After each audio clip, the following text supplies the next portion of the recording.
Hello, my littles. Welcome to Mammy's Corner. I'm Mammy. How are you? Okay, you know what you got to do now, right? Let's start off with our affirmations. Here we go. I am loved. Yes, you are. God loves you, and so does Mammy. Next one. I am good. You are good. And the last one. I am kind. Shall we do them again? All right, one more time. I am loved. Yes, you are. I am good. Yes, you are.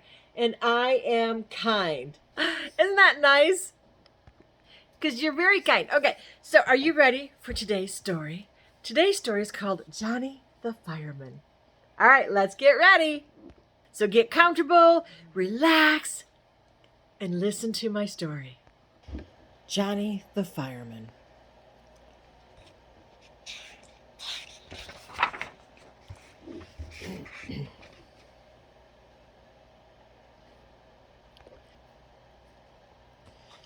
Not liking that. Maybe I should turn it this way. There we go.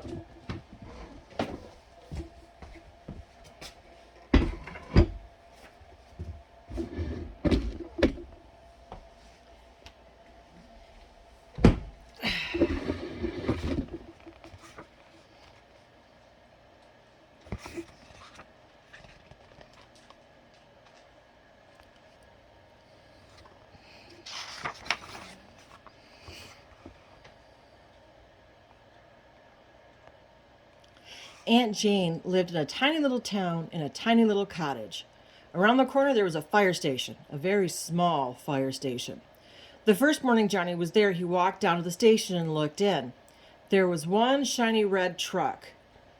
There was one fireman in a blue uniform.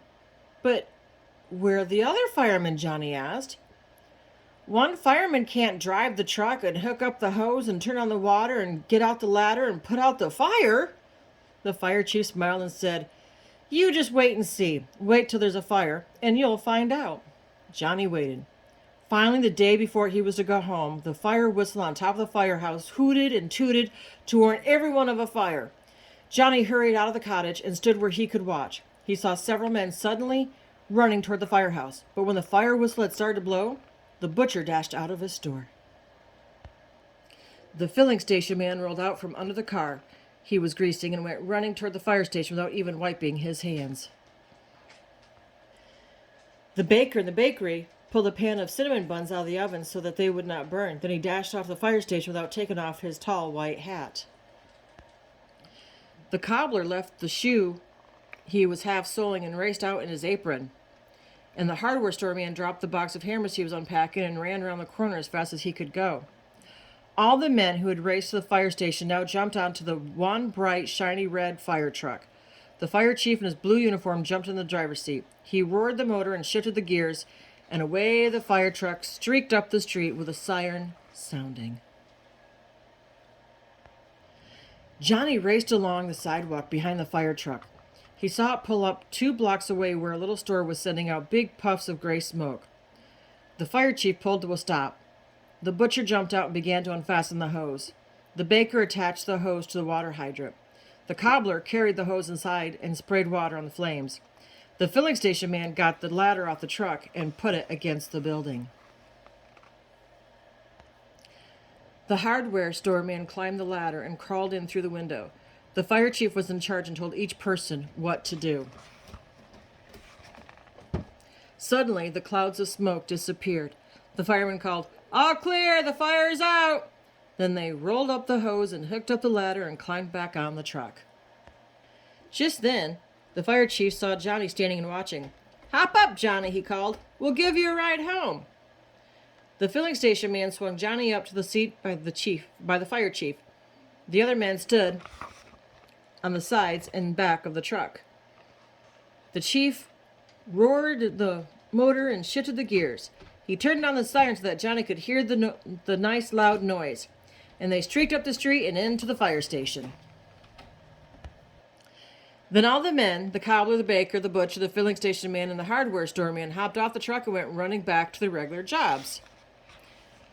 Now you see what happens, the fire chief told Johnny. In this little town, we do not have enough money to pay several firemen to spend all their time waiting to put out fires. So we have volunteer firemen. They are men who offer to be helpers when there is a fire. Most of the time, they are the butcher, the baker, the cobbler, the filling station man, or the hardware store man. But when there is a fire, they are firemen. Next day, Johnny's mother and daddy came to take him home. He told them about the volunteer firemen who help when there's a fire. Now, Johnny declared, I know what I'll be when I grow up. I'm going to live in a little town like Aunt Jane's and be a hardware store man like Daddy, but I'll be a volunteer fireman too. The end. I hope you liked that story. But tell me, what do you want to be when you grow up? You can be more than one thing, just like Johnny's going to be, right? Isn't that nice? Anyways, thank you for watching. Remember to subscribe to my channel so you don't miss the next reading. Have a great day. Don't forget, God loves you and so does Mammy.